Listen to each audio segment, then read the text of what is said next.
बिस्मिल्लाहिर्रहमानिर्रहीम। शुरू अल्लाह के नाम से जो बड़ा मेहरबान और नहायत रहम फरमाने वाला है।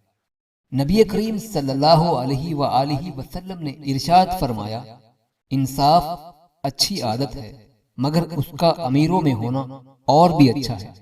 सखावत उम्दा चीज है मगर उसका दौलतमंदों में होना और भी उम्दा है।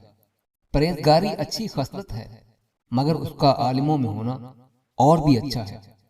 सब्र उम्दा चीज है मगर उसका फकीरों में होना और भी उम्दा है।